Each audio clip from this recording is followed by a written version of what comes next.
ಇನ್ನು ತನಗಿಂತ ದೊಡ್ಡವಳ ಮೇಲೆ ಆಸೆ, ಹಂತಕನಾದಂಥ ಪ್ರತಿಭಾವಂತ. ಬೆಂಗಳೂರಿನಲ್ಲಿ ಟೆಕ್ಕಿ ಹತ್ಯೆಯ ಶಾಕಿಂಗ್ ಸತ್ಯ ಈಗ ಬಯಲಾಗ್ತಾ ಇದೆ.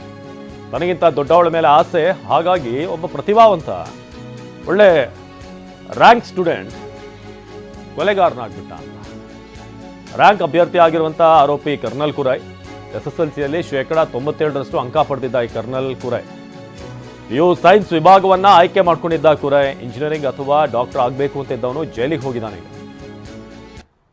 ಇದು ಬೆಂಗಳೂರಿನ ಟೆಕ್ಕಿ ಯುವತಿ ಸಾವಿಗೆ ಸಂಬಂಧಪಟ್ಟ ಹಾಗೆ ಸಿಗ್ತಿರುವಂತಹ ಮಾಹಿತಿ.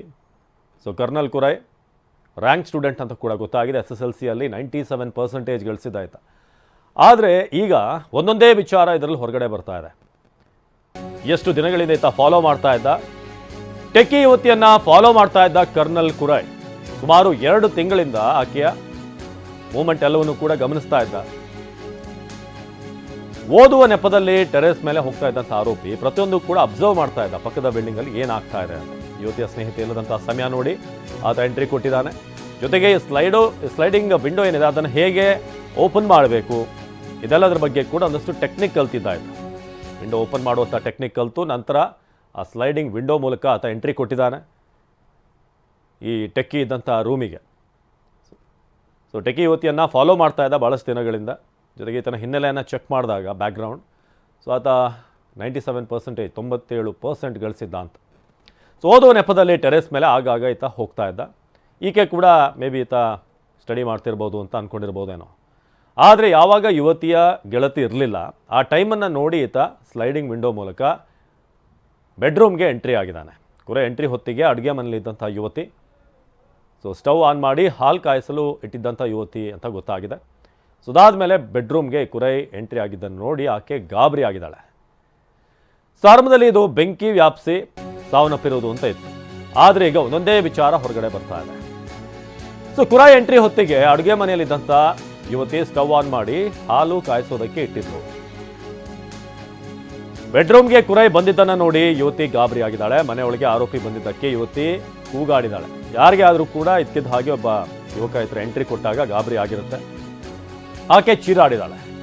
ಇಬ್ಬರ ಮಧ್ಯೆ ಗಲಾಟೆ ಆಗಿದೆ. ಪ್ರಜ್ಞೆ ತಪ್ಪಿ ಬಿದ್ದಂಥ ಯುವತಿ, ಇಬ್ಬರ ನಡುವೆ ಗಲಾಟೆ ಆಗುತ್ತಾಗ ಪ್ರಜ್ಞೆ ತಪ್ಪಿ ಬಿದ್ದ ಯುವತಿಯನ್ನ ಕಿಚನ್ಗೆ ಈತ ಎಳೆದೊಯ್ದಿದ್ದ ಅಂತ ಕೂಡ ಗೊತ್ತಾಗಿದೆ. ಕುರೈ ಎಂಟ್ರಿ ಕೊಟ್ಟಾಗ ಈಕೆ ಕಿಚನ್ನಲ್ಲಿದ್ಲು, ಅಲ್ಲಿ ಹಾಲು ಕಾಯಿಸ್ತಾ ಇದ್ಲು ಅಂತ ಗೊತ್ತಾಗಿದೆ.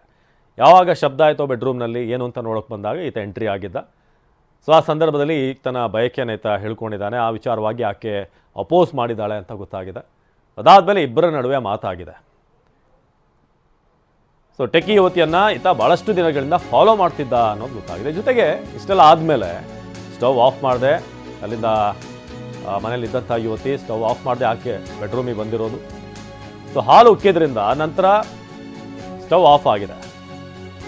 ಆದರೂ ಕೂಡ ಗ್ಯಾಸ್ ಲೀಕೇಜ್ ಆಗಿತ್ತು. ಮೇ ಬಿ ಗ್ಯಾಸ್ ಸೋರಿಕೆಯಿಂದನೇ ಸಾವನ್ನಪ್ಪಿರೋದು ಅಂತ ಭಾವಿಸಿದ್ರು ಅಕ್ಕಪಕ್ಕದವರು. ಮೊಬೈಲ್ ಫೋನ್ ಕೂಡ ಅಲ್ಲಿ ಮಿಸ್ ಆಗಿತ್ತು. ಮೊಬೈಲ್ ಫೋನ್ ಕೂಡ ಸುಟ್ಟು ಹೋಗಿರ್ಬೋದು ಅಂತ ಗೆಸ್ ಮಾಡಿದ್ರು. ಆದರೆ ಪೊಲೀಸರಿಗೆ ಒಂದಷ್ಟು ವಿಚಾರಲ್ಲಿ ಡೌಟ್ ಬರುತ್ತೆ. ಯಾಕೋ ಇದು ಬೆಂಕಿ ವ್ಯಾಪಿಸಿ ಸಾವನ್ನಪ್ಪಿರೋ ಥರ ಇಲ್ವಲ್ಲ ಅಂತ ಒಂದಷ್ಟು ಅನುಮಾನ ಮೂಡುತ್ತೆ. ಬೆಂಗಳೂರಿನಲ್ಲಿ ಟೆಕ್ಕಿ ಹತ್ಯೆ ಸಂಬಂಧಪಟ್ಟ ಹಾಗೆ ಈಗ ಒಂದೊಂದೇ ಶಾಕಿಂಗ್ ವಿಚಾರಗಳು ಹೊರಗಡೆ ಬರ್ತಾ ಇರೋದು. ಅವತ್ತೇನೇನಾಗಿತ್ತು ಅನ್ನೋದ್ರ ಬಗ್ಗೆ ಈಗ ಒಂದೊಂದೇ ಮಾಹಿತಿ ಲಭ್ಯ ಆಗ್ತಾ ಇದೆ. ಇದೇ ಸಂಕಲ್ ಬಿಲ್ಡಿಂಗ್ ಇಲ್ಲಿ ವಾಸವಾಗಿದ್ದಂಥ ಟೆಕ್ಕಿ ಯುವತಿ ಕಿಚನ್ನಿಂದ ಹೊರಗಡೆ ಬಂದಂಥ ಸಂದರ್ಭದಲ್ಲಿ ಹಾಲು ಅಲ್ಲಿ ಉಕ್ಕೋಗಿತ್ತು.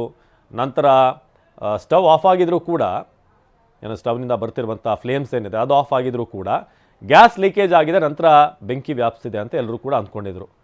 ಮೊಬೈಲ್ ಕೂಡ ಇರಲಿಲ್ಲ. ಆಕೆಯ ಮೊಬೈಲ್ ಹುಡುಕಾಡಿದಾಗ ಮೊಬೈಲ್ ಎಲ್ಲೂ ಕೂಡ ಸಿಕ್ಕಿಲ್ಲ. ಮೇ ಬಿ ಅದು ಕೂಡ ಸುಟ್ಟು ಹೋಗಿದೆ ಅಂತ ಅಂದ್ಕೊಂಡಿದ್ರು. ಇದು ಬೆಂಗಳೂರು ಟೆಕ್ಕಿ ಸಂಬಂಧಪಟ್ಟ ಹಾಗೆ ಲಭ್ಯವಾಗ್ತಿರುವಂಥ ಮಾಹಿತಿ. ಈಕೆ ಕರಾವಳಿಯಿಂದ ಬೆಂಗಳೂರಿಗೆ ಬಂದಿದ್ದು, ಆಕ್ಸೆಂಚರಲ್ಲಿ ಕೆಲಸ ಮಾಡ್ತಾ ಇದ್ಲು.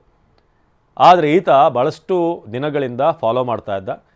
ವಿಪರ್ಯಾಸ ಅಂತಂದರೆ ಈತ ಸ್ಟಡಿಯಲ್ಲೂ ಕೂಡ ಚೆನ್ನಾಗಿದ್ದಂಥವನು, 97% ಅಂಕಗಳನ್ನು ಗಳಿಸಿದಂಥ ಯುವಕ. ಪ್ರದೀಪ್ ಈ ಬಗ್ಗೆ ಹೆಚ್ಚಿನ ಮಾಹಿತಿಯನ್ನು ನೀಡ್ತಾರೆ ನೇರ ಸಂಪರ್ಕದಲ್ಲಿ. ಪ್ರದೀಪ್, ಇದೀಗ ಟೆಕ್ಕಿ ಯುವತಿಯ ಸಾವಿಗೆ ಸಂಬಂಧಪಟ್ಟ ಹಾಗೆ ಒಂದೊಂದೇ ವಿಚಾರ ರಿವೀಲ್ ಆಗ್ತಾ ಇದೆ. ಅವತ್ತೇನಾಯಿತು ಅಂತ ನಾವು ಒಂದಷ್ಟು ವಿಚಾರಗಳನ್ನು ತಿಳಿಸ್ತಾ ಇದ್ವಿ. ಹೇಗೆ ಆತ ಎಂಟ್ರಿ ಆದ ನಂತರ ಏನಾಯಿತು, ಜನ ಏನು ಅಂದ್ಕೊಂಡ್ರು ಆರಂಭದಲ್ಲಿ, ಆಮೇಲೆ ಇದ್ದಂಥ ಟ್ವಿಸ್ಟ್ ಬೇರೆನೇ ಇತ್ತು ಅಂತ.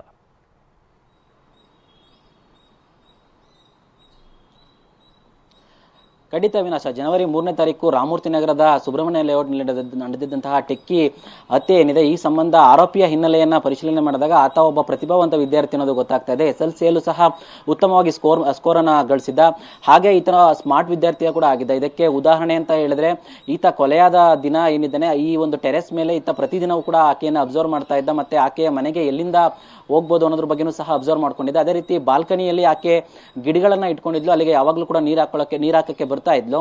ಈ ವೇಳೆ ಅಲ್ಲಿ ಬಾಲ್ಕನಿಯಲ್ಲಿ ಇದ್ದಂತಹ ಒಂದು ಸ್ಲೈಡ್ ಡೋರ್ ಏನಿದೆ ಅದನ್ನು ಕೂಡ ಅಬ್ಸರ್ವ್ ಮಾಡಿದ್ದ, ಅದಕ್ಕೆ ಗ್ರಿಲ್ ಇರಲಿಲ್ಲ. ಹೀಗಾಗಿ ಈ ಸ್ಮಾರ್ಟ್ ವಿದ್ಯಾರ್ಥಿ ಆಗಿದ್ದಂತ ಈತ ಒಮ್ಮೆ ಕಾಲೇಜಿನಲ್ಲಿ ಒಂದು ಬುಕ್ ಈತನ ಕಾಲೇಜಿನಲ್ಲಿ ಸ್ಲೈಡ್ ಡೋರ್ಗೆ ಸಿಗಾಕೊಂಡಿರುತ್ತೆ. ಆ ವೇಳೆ ಆ ಲಾಕ್ ಆಗಿದ್ದಂತಹ ಸ್ಲೈಡ್ ಡೋರ್ ಅನ್ನ ಇವರು ಹೊರಗಡೆಯಿಂದ ಓಪನ್ ಮಾಡಿರ್ತಾರೆ. ಆ ಒಂದು ಟೆಕ್ನಿಕ್ ಅನ್ನ ಬಳಸ್ಕೊಂಡು ಯುವತಿಯ ಮನೆಗೆ ಎಂಟ್ರಿ ಆಗಿರ್ತಾನೆ, ಆ ಒಂದು ಸ್ಲೈಡ್ ಡೋರ್ ನ ಓಪನ್ ಮಾಡಿಕೊಂಡು. ಅದಾದ ನಂತರ ಆಕೆ ಒಳಗಡೆ ಕಿಚನ್ ನಲ್ಲಿ ರಾತ್ರಿ 9 ಗಂಟೆ ಆಗಿರೋ ಕಾರಣಕ್ಕಾಗಿ ಆಕೆ ಊಟವನ್ನ ಮಾಡಿಕೊಂಡು ಹಾಲನ್ನ ಕಾಯಿಸ್ತಕ್ಕೆ ಅಲ್ಲಿ ಇಟ್ಟಿರ್ತಾಳೆ.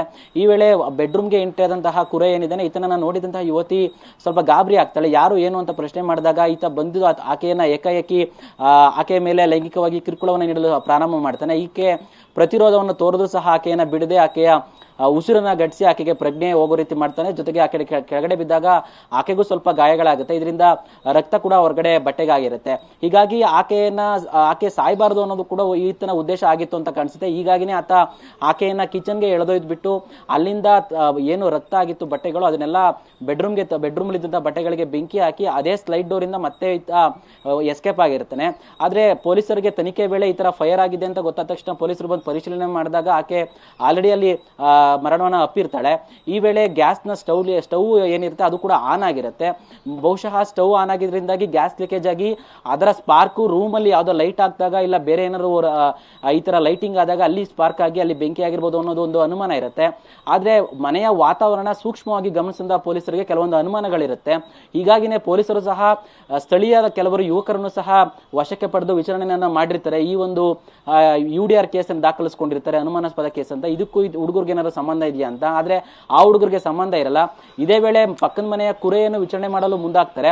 ಇದೇ ವೇಳೆಗೆ ಆತನ ಬಳಿ ಯುವತಿಯ ಮೊಬೈಲ್ ಕೂಡ ಸಿಕ್ಕುತ್ತೆ. ಹೀಗಾಗಿ ಆತನೇ ಇದರ ಕೊಲೆ ಮಾಡಿರೋದು ಅಂತ ಒಪ್ಕೊಳ್ತಾನೆ. ಜೊತೆಗೆ ಅನೇಕ ಸಾಕ್ಷಿಗಳಿಂದನೂ ಸಹ ಇದು ಪ್ರೂವ್ ಆಗಿದೆ. ಸದ್ಯಕ್ಕೆ ಈತನ ಹೆಚ್ಚಿನ ವಿಚಾರಣೆಯನ್ನ ಪೊಲೀಸರು ಮುಂದುವರಿಸ್ತಾ ಇದ್ದು, ಇನ್ನಷ್ಟು ಮಾಹಿತಿ ಏನಾದ್ರು ಹೊರಗಡೆ ಬರುತ್ತಾ ಅನ್ನೋದ್ರ ಬಗ್ಗೆ ಕಾದು ನೋಡ್ಬೇಕಿದೆ. ಅವಿನಾಶ್, ಧನ್ಯವಾದ ಮಾಹಿತಿಗಾಗಿ ಪ್ರದೀಪ್.